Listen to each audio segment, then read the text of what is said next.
Okay. Shall we begin? Let's do it, Rana. This is a steamy one. Dear Rana, Brian, and should this quandary be deemed free feed appropriate, esteemed guest. Again, this is one of those questions that is it free feed? Is it Carriage House? The line has become so blurred for me. It's a blurred line. It is a blurred line. Talk about sexy. We really deal with very provocative things in the Carriage House. But yeah. We started this conversation talking about women's underwear and men's sex appeal. Yes. Well, women's underwear, what does that mean, Brian? In this world, in this day and age, everyone can wear everybody's underwear. You're right. And you know what? What I'm going to do is I'm going to start a petition to Agent Provocateur and say, get a clue. Yeah. Start and then making XXL. Exactly. Because I can't get my whole banana in this hammock.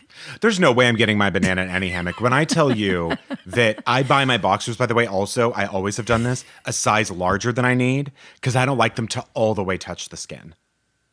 You just want to be floating in space. Yes. So you don't do a boxer brief. You just do a boxer. I do for like workouts or if I'm wearing like a slim cut. Yeah. Then I'll do a boxer brief. But you like to wear boxers around the house. I do. And you like to feel like it's just a cloud force field that's hanging over your parts. Exactly. Yeah. So you want to know you're inside of something. Yeah. Not a robe with no boxes. Boxes. Correct. You want to put something on. Absolutely. But you don't want it to be touching anything. I sure don't. And ultimately, what I'm hoping it all becomes is like a muumuu. You want sheets for your bottoms. I do, which is why I've always admired the Greeks and the Romans. How come they don't make very, very high-end boxer shorts out of like 1,000 thread count sheets or something like that? I bet like Derrick Rose does or like... Somebody must. They must. There has to be some company that's doing that. There's some Italian pajama company, Zarelli, or no, something like that. Zamelli. I think it's something that a lot of people want, but they're afraid to ask for. Because it sounds like something an old man wants, not something a young man wants. But it's true. A feeling that people want. It is a feeling, but it's also one of those things where it's like, I think my attitude is sort of like, why would I ever spend money on underwear, even though you wear them every day? Like, it seems like something you should spend a little money to, if they're extraordinarily comfortable, but it's not something you think you should. It's very true. It's a basic. Yeah. And in often cases, the very basic is the best version of the thing, like the Fruit of the Loom tea. And so when you have the very basic, the basic of basics. You can't necessarily do much better. There's no reason to spend $100 on a t-shirt or whatever, unless, you're designing, I don't know, phones for Apple or something like that. Exactly. But I would think it is funny because underwear is one of those things you use every day. You certainly get your money's worth if you spend a little more on it and you really love the way it feels. That's true. Yeah. Okay. My partner and I, both men, have been together for nearly 4 years and have lived together for around 3. I do appreciate that. I spent so much time always trying to figure out who we're dealing with in these letters. Yep. Thank you for being upfront about the reality of your situation with us. Definitely. We enjoy a happy, healthy relationship and regular intimacy.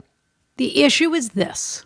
Periodically over the course of our relationship, I have been awoken in the middle of the night to the bed shaking vigorously, only for it to dawn on me that my other half is energetically masturbating less than 3 feet away from me.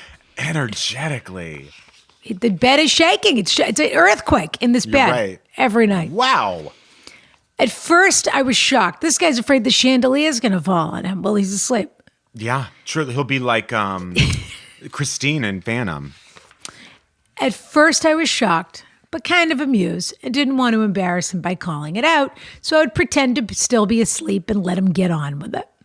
I know he suffers occasionally from insomnia, and I guess these nocturnal fumblings help him to sleep, ? Unfortunately, since lockdown, it's been happening more and more frequently. I'm now shaken into consciousness 3 or 4 times a week, and it's beginning to have a negative effect on me. I have no problem with my partner enjoying some solo time, but he inevitably rolls over and falls asleep as soon as he's dealt with his urges, while I'm left wide awake and exhausted throughout the following day. How do I let him know that his overnight Onanism is driving me to distraction without humiliating us both? Sincerely, Pablo, not my real name, somewhere in the north of England. Wow.